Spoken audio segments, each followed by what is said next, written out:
বিশ্বকাপ ফুটবলের গ্রুপ পর্বে ড্র নিয়ে এলো নতুন চমক। যুক্তরাষ্ট্রের সংবাদ মাধ্যম দ্য অ্যাথলেটিকের বরাতে জানা যায়, লাস ভেগাসকে বাদ দিয়ে বিশ্বকাপ ড্র হবে ওয়াশিংটন ডিসির কেনেডি সেন্টারে। হোয়াইট হাউসে ডোনাল্ড ট্রাম্প নিজেই করলেন এর ঘোষণা। সঙ্গে ছিলেন ফিফা সভাপতি জিয়ান্নি ইনফান্তিনো।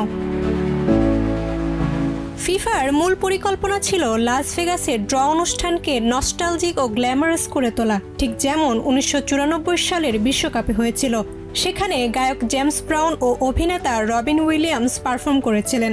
কিন্তু ট্রাম্পের ইচ্ছায় সব বদলে গেল।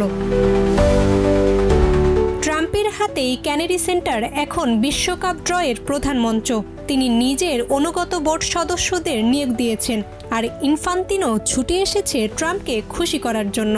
এর আগে ট্রাম্প নিউ ইয়র্কে ফিফার অফিস খুলেছেন, চেলসির হাতে ক্লাব বিশ্বকাপ ট্রফি তুলে দিয়েছেন এবং তা আবার ওভাল অফিসে শোভাবর্ধনে সাজিয়ে রেখে দিয়েছেন। বিশ্বকাপের ড্র হবে 5 ডিসেম্বর। ট্রাম্প থাকবেন কেন্দ্রবিন্দুতে এবং ফুটবল বিশ্ব দেখে যাবে কিভাবে রাজনৈতিক প্রভাব গ্লোবাল ইভেন্টের সঙ্গে মিশে যায়। প্রশ্ন উঠছে, কেনেডি সেন্টার কি শুধু একটি পারফর্মিং আর্টস ভেন্যু, নাকি ট্রাম্পের ব্যক্তিগত মঞ্চ হয়ে উঠেছে বিশ্বকাপের জন্য? জান্নাতুল মাওয়া, প্রজন্ম 24।